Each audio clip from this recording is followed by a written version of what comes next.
Assalamu alaikum students. I really hope you all are fine. I'm your chemistry instructor Professor Shabazz. Dear students, जैसे कि आप जान चुके हैं कि लास्ट लेक्चर में हम ब्लॉक्स, मेटल एंड मेटलॉइड्स के बारे में अच्छे से पढ़ चुके हैं। आज के इस लेक्चर में हम proper physical trends in periodic table discuss करने वाले हैं। अब ये 8 फिजिकल ट्रेंड्स हैं, जिनमें से पहला फिजिकल ट्रेंड एटॉमिक साइज का आज हम पढ़ेंगे। शुरू करते हैं अपना लेक्चर। चलें लाइट बोर्ड की तरफ चलते हैं। जी dear students, topic 1.7 modern periodic table का अगर इस टॉपिक की बात की जाए तो periodic trend in physical properties of an element, तकरीबन ये 8 ट्रेंड्स आपके साथ डिस्कस किए जाएंगे। उनमें सबसे पहले एटॉमिक साइज है। अब एटॉमिक साइज क्या होता है, सबसे पहले इसके बारे में डिस्कस कर लें। किसी भी एटम के न्यूक्लियस से लेकर आउटर मोस्ट शेल में जो इलेक्ट्रॉन होता है, न्यूक्लियस और उस इलेक्ट्रॉन के दरमियान में जो डिस्टेंस है, उस डिस्टेंस को आप किसी एटम का साइज कह सकते हैं। लेकिन ये बात आप फर्स्ट ईयर में मैच्योर कर चुके हैं कि किसी इंडिविजुअल एटम का, किसी एक सेपरेट एटम का साइज मेजर करना पॉसिबल नहीं है। अब उसकी 3 पॉसिबिलिटीज आपने चैप्टर नंबर 6 फर्स्ट ईयर में डिस्कस की थी। Number 1 property, the boundary of an atom is not sharp. तो यहां पे हम मेंशन करते हैं द फर्स्ट प्रॉपर्टी, जो एटम की बाउंड्री है वो नॉट शार्प, वो शार्प नहीं है। अब वो शार्प ना होने की रीज़न आप लोगों ने वेव मैकेनिक्स मॉडल पढ़ा था फर्स्ट ईयर में, उसकी डिटेल में अभी हम नहीं जा सकते। दूसरी जो रीज़न थी एटम की बाउंड्री शार्प नहीं है, जो दूसरी रीज़न इसमें आती है वो ये है, probability of finding an electron at a very large distance वो ज़ीरो नहीं है। यानी कि इसका मतलब ये है कि न्यूक्लियस से जुड़ा हुआ इलेक्ट्रॉन ज़रूरी नहीं कि अपनी जगह पे फिक्स रहे, वो at a very large distance पे भी अपने आप को ले जा सकता है। और यानी कि इस एटम के इस इलेक्ट्रॉन की प्रोबेबिलिटी यहाँ तक नहीं है, बल्कि इससे आगे तक भी है। अगर मैं इसको थोड़ा सा स्केच करने की कोशिश करूँ तो let's say my dear students, ये इन न्यूक्लियस है। इस न्यूक्लियस के बाहर इलेक्ट्रॉन एक क्लाउड की शक्ल में रहता है। ये उसके बाहर इलेक्ट्रॉनिक क्लाउड है। अब ये जो इलेक्ट्रॉनिक क्लाउड है, इसकी बाउंड्री शार्प नहीं है, क्योंकि ये वेव्स की फॉर्म में एग्जिस्ट करता है। दूसरा, इस इलेक्ट्रॉन की जो प्रोबेबिलिटी है वो जरूरी नहीं कि यहीं पे हो, ये at a very large distance, यानी न्यूक्लियस से बहुत दूर भी जा सकता है, बहुत पास भी आ सकता है, लेकिन इलेक्ट्रॉन न्यूक्लियस को छोड़ के नहीं जाता ड्यू टू देयर अट्रैक्शन। जब इसकी बाउंड्री ही शार्प नहीं है, अपनी जगह पे फिक्स ही नहीं है, तो हम इसके बाउंड्री से लेकर न्यूक्लियस तक के डिस्टेंस को मेजर नहीं कर सकते। सिमिलरली ये भी पॉसिबल है कि इसके साथ नेबरिंग एटम होगा, उसके इलेक्ट्रॉन्स इसके इलेक्ट्रॉन्स को डिस्टर्ब कर रहे हों। अगर ऐसा होगा तो इसके इलेक्ट्रॉन्स डिप्रेस हो जाएंगे, और इसके इलेक्ट्रॉन डिप्रेस होने की वजह से इट इज क्वाइट पॉसिबल कि एक तरफ से बाउंड्री छोटी हो जाए और एक तरफ से बाउंड्री बड़ी हो जाए। तो ये 3 मेजर फैक्टर थे। उनमें पहला था एटॉमिक बाउंड्री नॉट शार्प। उसके जो 2 रीजंस मैंने बताए हैं वो मैंने यहाँ लिखे तो नहीं, लेकिन मैंने आपको उसका रेफरेंस दे दिया है, वो आपने फर्स्ट ईयर चैप्टर नंबर 6 में पढ़े थे। सो माय डियर स्टूडेंट, इसके साथ अगर मैं इसका दूसरा एटम भी बना देता हूं, let's say this is another nucleus and have electronic cloud in their outermost shell like this.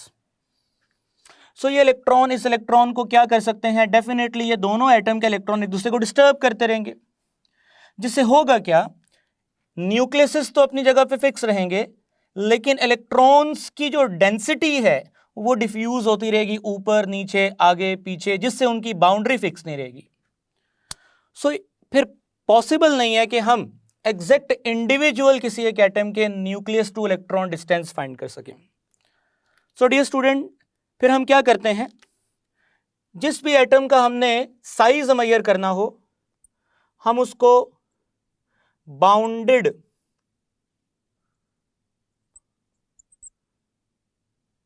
Form में लेते हैं, या जिससे हम लोग कोवेलेंट फॉर्म भी बोल सकते हैं। लाइक ये दो सपोज्ड एटम है जिनकी शेप हमने स्फेरिकल कंसिडर की है। अब ये दोनों बाउंडेड हैं, इन दोनों एटम्स के दरमियान में एक कोवेलेंट बॉन्ड तश्कील पाया है। So these two atoms are bounded. अब हम क्या करेंगे, इन दो न्यूक्लियस के दरमियान में डिस्टेंस फाइंड करेंगे। अब इन दो न्यूक्लियस के दरमियान में डिस्टेंस कैसे फाइंड करेंगे? एक्चुअली आप सब जानते हैं मैकेनिज्म ऑफ एक्सरे। हम एक्सरे का इस्तेमाल करेंगे या स्पेक्ट्रोस्कोपी का इस्तेमाल कर सकते हैं, यानी कि दो न्यूक्लियस के दरमियान में डिस्टेंस फाइंड करने के लिए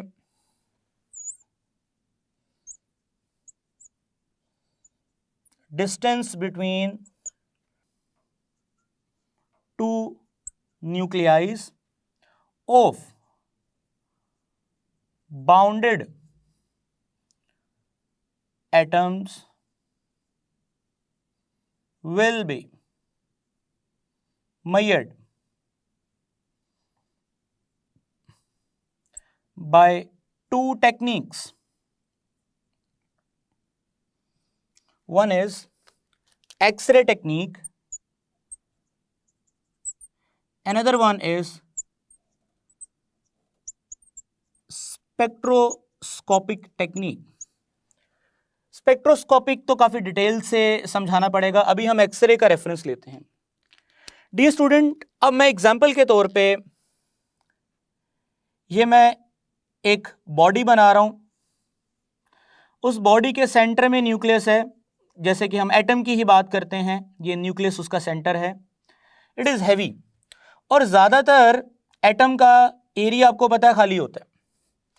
अब एक्सरे प्लेट पीछे पड़ी होती है, एक्सरेज हम पास करते हैं, एक्सरेज जो एटम की खाली स्पेसेस हैं उनमें से तो गुजर जाती हैं,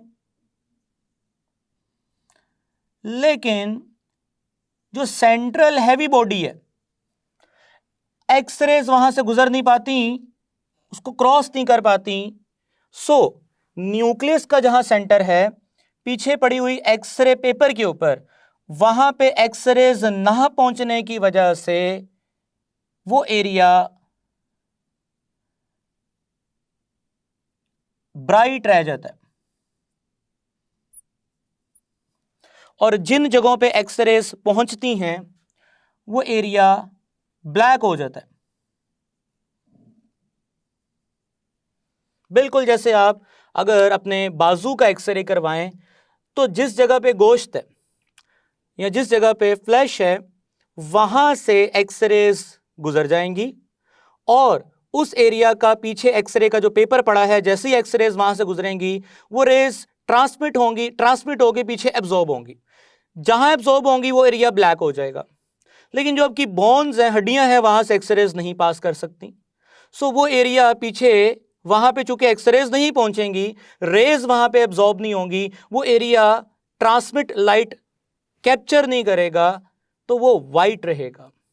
सिमिलरली इसी तरह से हम वेरी लाइट एक्सरेज जिनकी एनर्जी बहुत लो होती है वो हम थ्रो करते हैं, जहां जहां एटम के इलेक्ट्रॉन्स या होलो स्पेस होती है वहां से एक्सरेज पास कर जाएंगे। लेकिन जहां न्यूक्लियस है वहां से एक्सरेज ट्रांसमिट नहीं करेंगी। जैसे ही एक्सरेज ट्रांसमिट नहीं करेंगी उन जगहों पे वाइट स्पॉट्स मिल जाएंगे। Dear students, as we know that atom चूंकि एक बहुत छोटी चीज है, तो हमें एटम के मेजर्ड साइज मेजर करने का जो रिजल्ट मिलता है वो कुछ इस तरह होता है। मैं आपको डायग्राम उसकी बना के दिखाता हूं। लेट्स से ये मेरे पास एक कलर्ड एरिया है, ये मैं इसको कलर करता हूं।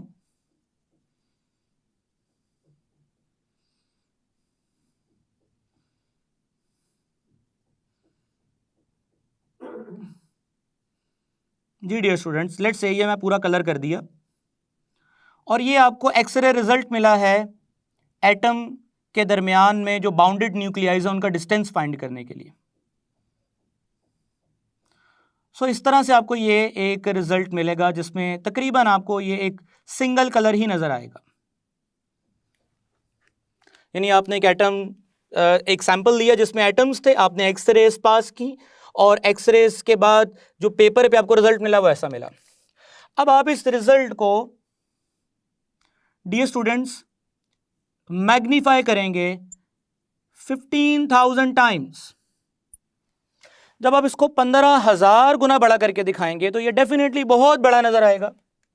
जब ये बहुत बड़ा नजर आएगा तो डियर स्टूडेंट मैं यहीं पे थोड़ा चेंज करूंगा और इसकी शेप चेंज हो जाएगी। यानी कि ये कंसिडर कर लें इतना, इसको 15,000 गुना बड़ा करें तो ये बहुत बड़ा हो जाएगा। सो उस बहुत बड़े स्ट्रक्चर में से एक छोटा सा स्ट्रक्चर आपको फिर ऐसा नजर आएगा।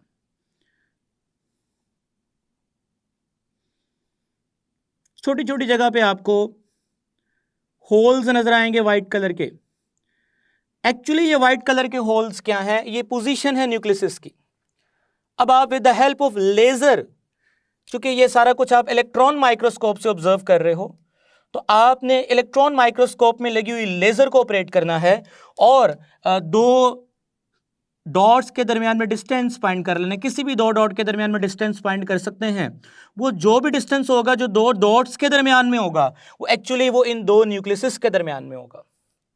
सो मैंने कोशिश की कि मैं आपको एक्सरे टेक्निक को विजुअलाइज करके दिखा सकूं। सो जिस भी एटम का साइज हमने मेजर करना होता है हम उसकी एक्सरे एनालिसिस करवाते हैं। एक्सरे एनालिसिस का माइक्रो एनालिसिस करते हैं और उस माइक्रो एनालिसिस के बाद दो बाउंडेड एटम्स के दरमियान में जो न्यूक्लियसेस होते हैं उनके दरमियान में डिस्टेंस पता चलता है। उन डिस्टेंस को हम हाफ कर लेंगे तो बोलेंगे r, and you all know that 2r will equals to d. So dear student, इस तरह से हम इन दो बाउंडेड एटम में से इलेक्ट्रॉन्स की प्रेजेंस को माइनस करके न्यूक्लियस का डिस्टेंस फाइंड कर लेते हैं, उसको हाफ करके किसी एक इंडिविजुअल एटम के साइज को फाइंड कर सकते हैं। साइज डायमीटर में भी एक्सप्रेस किया जा सकता है, रेडियस में भी एक्सप्रेस किया जा सकता है। सो डियर स्टूडेंट्स, अब इस एटॉमिक साइज का ट्रेंड पीरियोडिक टेबल में क्या रहेगा वो हम देखेंगे। टॉप टू बॉटम या लेफ्ट टू राइट एटम के साइज में क्या तब्दीलियां आएंगी हम उसको ऑब्जर्व करेंगे। तो top to bottom in a group, left to right in a period. सबसे पहले हमें उन फैक्टर्स को पढ़ना है जो एटम के साइज को कंट्रोल करते हैं। जी डियर स्टूडेंट्स, उन फैक्टर्स में सबसे पहले एटम के साइज को कंट्रोल करने के लिए जो फैक्टर, दो फैक्टर हैं जो बहुत इंपॉर्टेंट हैं। उनमें सबसे पहले है ZEF। And what is ZEF? ZEF stand for effect of nucleus. Effect of Z stand for effect of nucleus. And this effect of nucleus will equals to number of protons minus number of electron except valence electrons। अभी हम ये find करेंगे। और dear student याद रखिएगा ZEF period की property है, यानी ये वो प्रॉपर्टी है जो अलोंग द पीरियड चेंज होगी। दूसरा इंपॉर्टेंट फैक्टर जो एटॉमिक साइज को कंट्रोल करता है विच इज शील्डिंग इफेक्ट।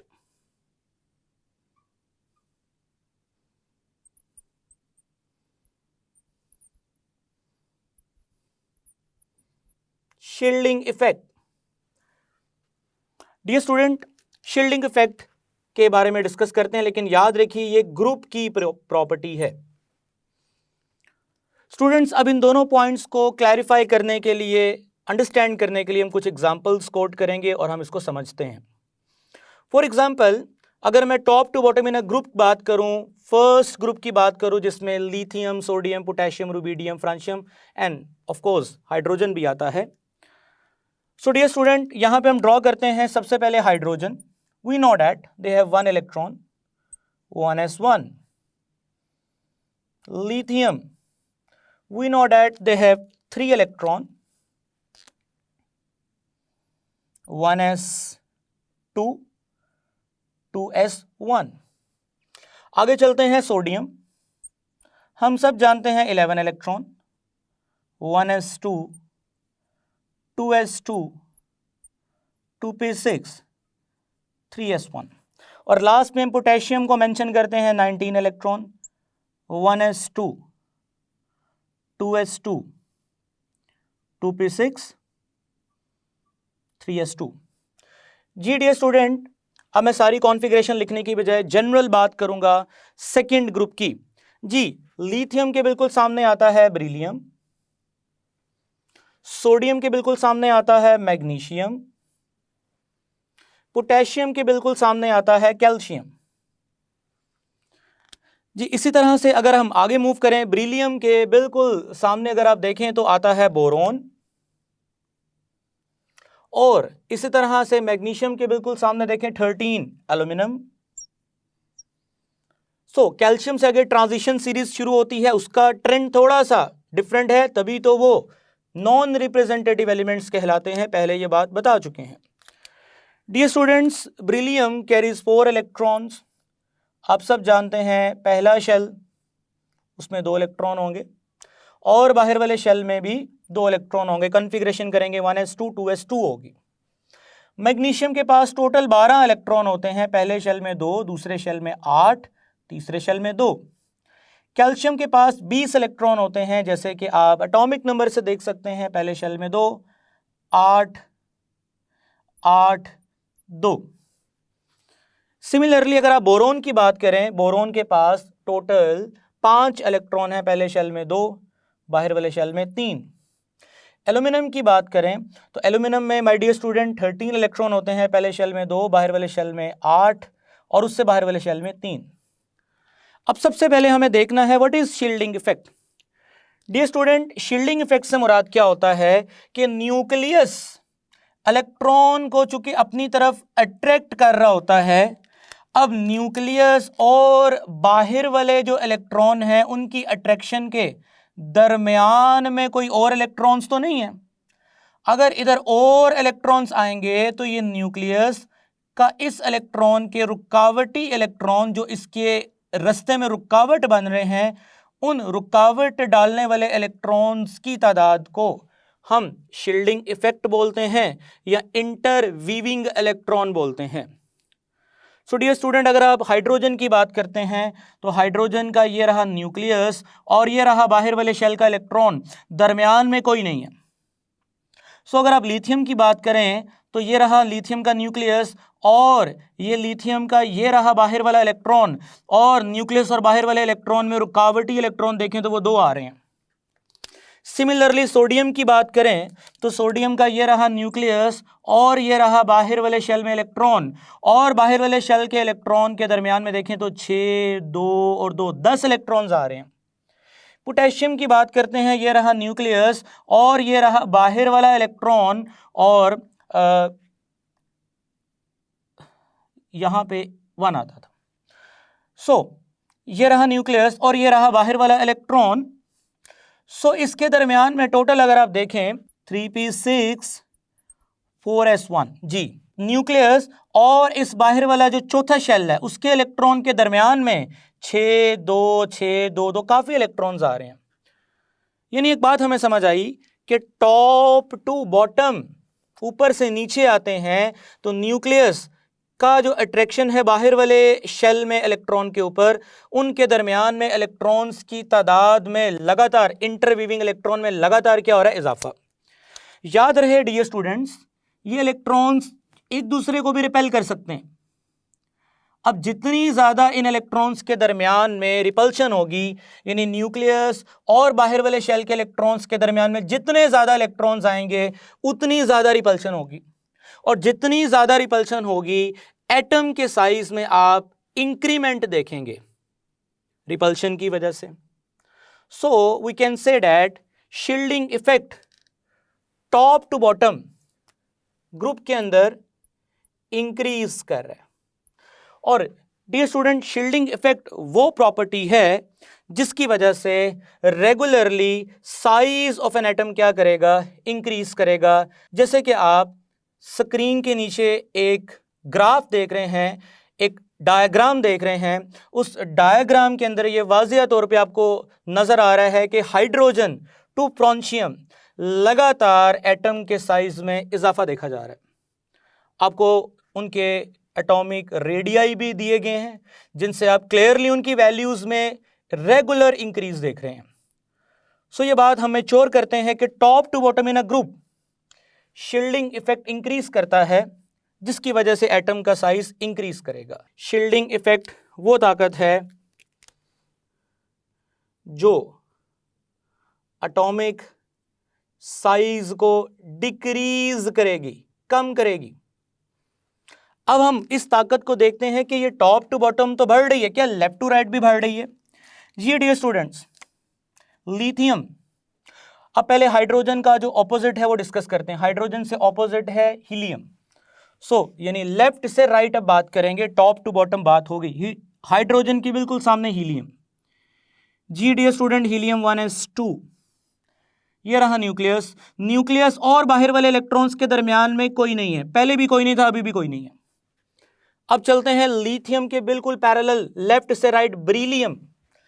ब्रीलियम के न्यूक्लियस और बाहर वाले इलेक्ट्रॉन्स के दरमियान में सिर्फ 2 इलेक्ट्रॉन हैं, पहले भी 2 थे लिथियम के केस में, अभी भी 2 हैं। बोरोन पे चलते हैं, जो नेक्स्ट आगे बोरोन है।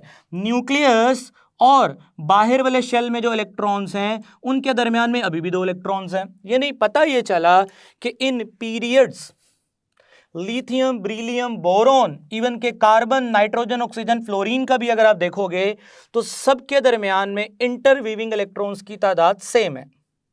So we can say that shielding effect group में तो इंक्रीज करता है लेकिन पीरियड में रिमेन्स कांस्टेंट रहता है। दैट्स व्हाई मैंने उसको पीरियड की प्रॉपर्टी से रिलेट नहीं किया।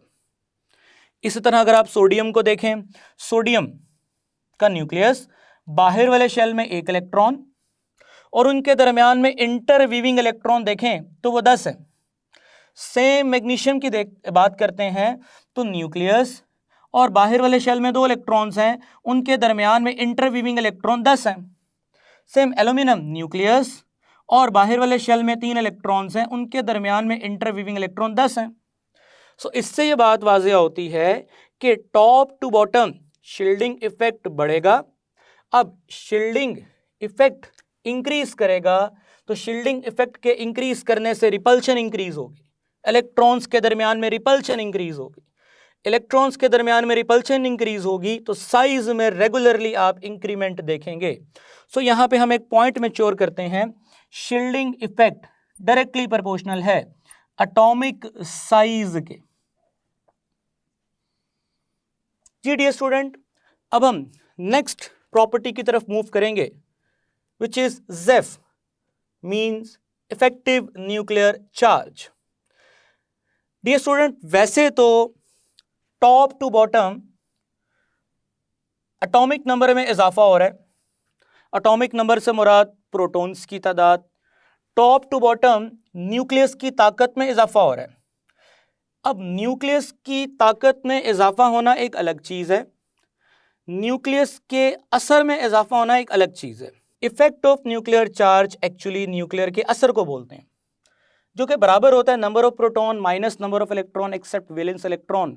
हम इस ग्रुप 1A का ZEF फाइंड करते हैं।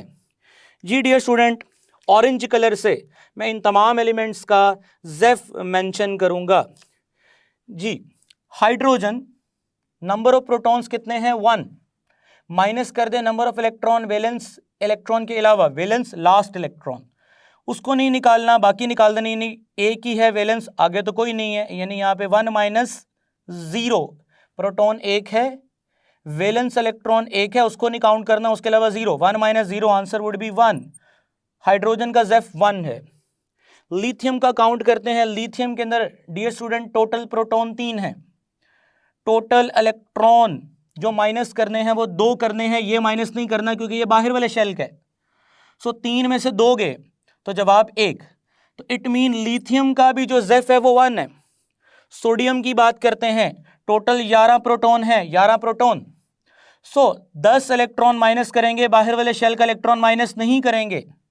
सो 11 में से 10 गए, बाकी बचा 1। सो सोडियम का ज़ेफ भी 1 है। इसी तरह पोटेशियम के टोटल 19 प्रोटॉन हैं, 18 माइनस करेंगे, बाहर वाले शेल का माइनस नहीं करेंगे, एक्सेप्ट वैलेंस इलेक्ट्रॉन, सो 1।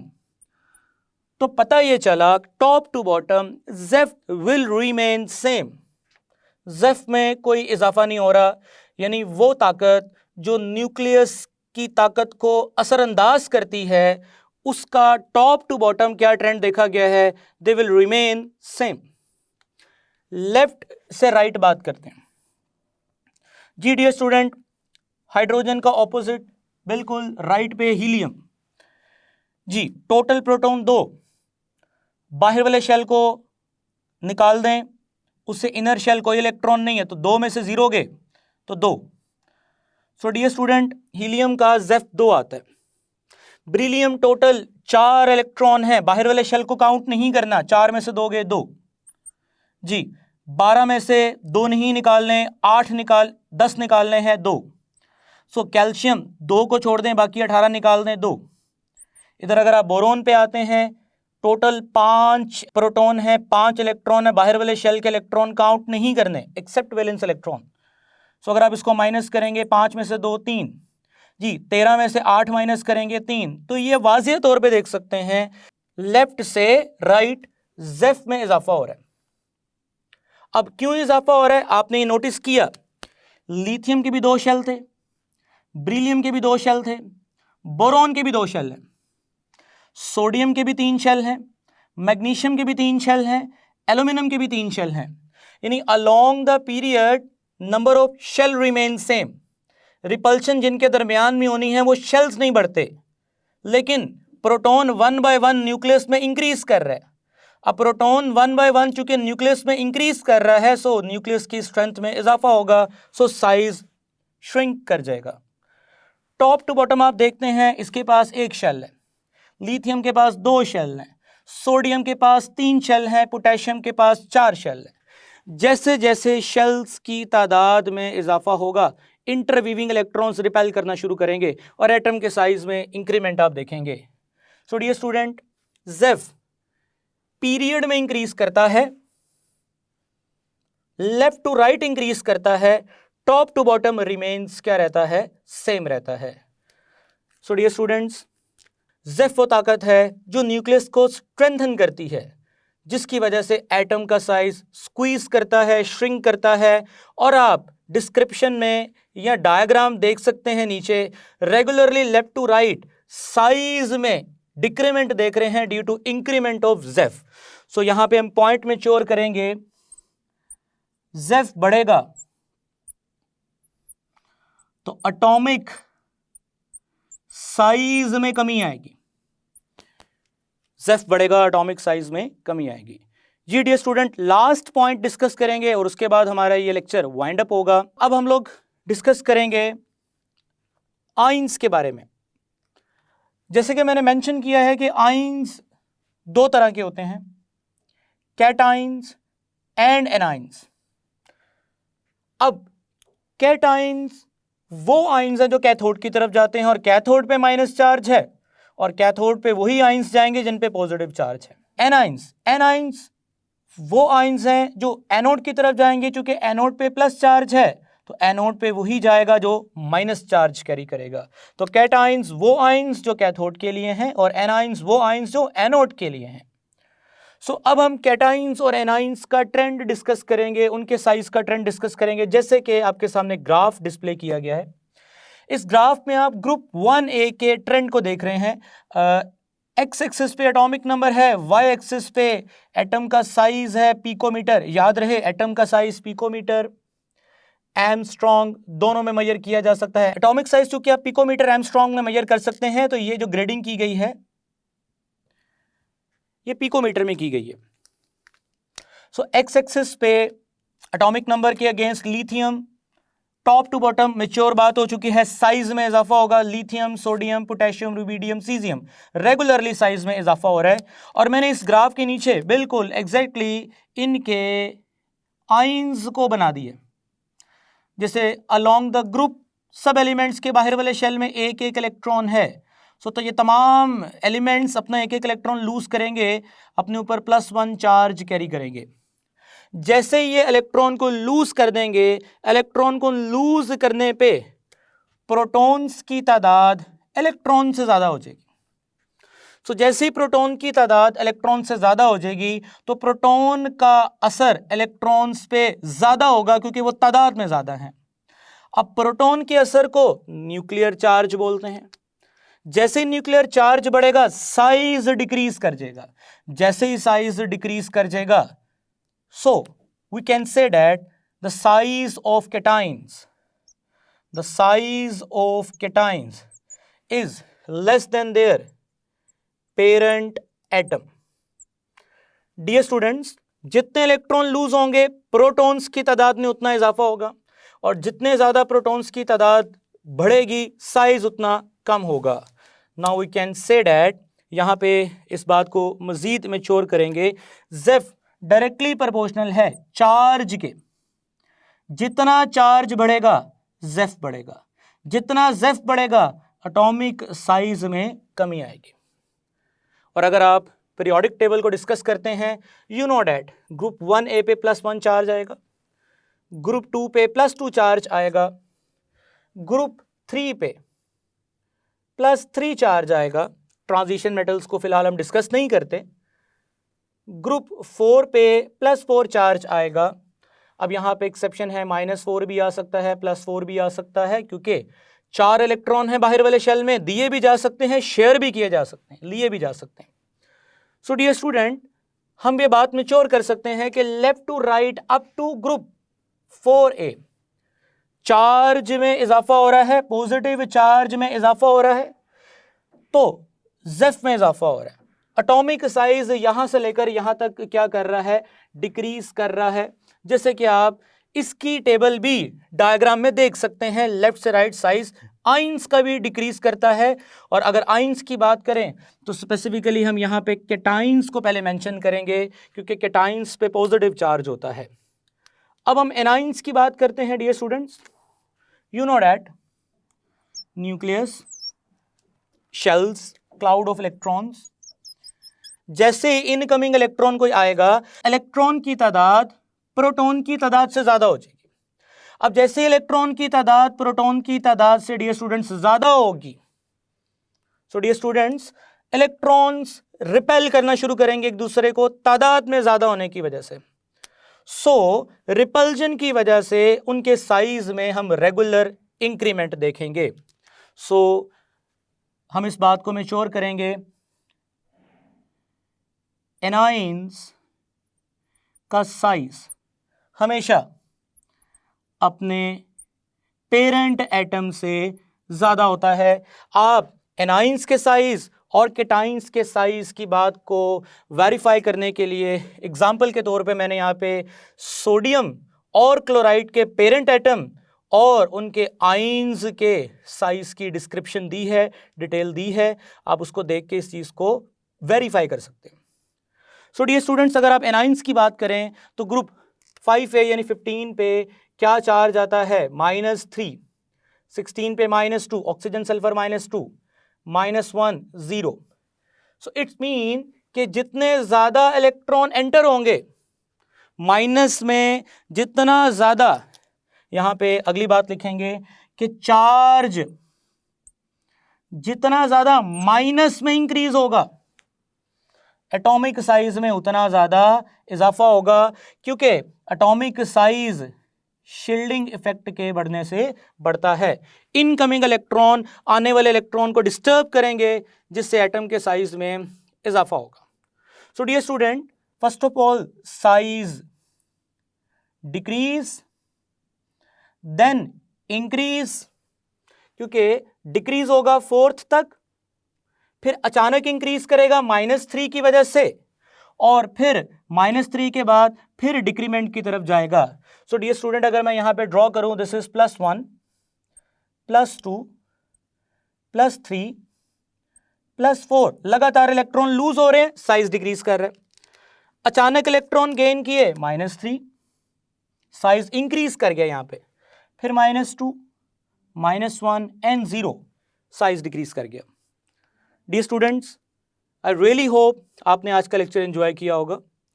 इंशाल्लाह नेक्स्ट लेक्चर में हम मज़ीद पीरियोडिक ट्रेंड्स को डिस्कस करेंगे। तब तक के लिए मुझे इजाज़त दें। टेक केयर, अल्लाह हाफ़िज़।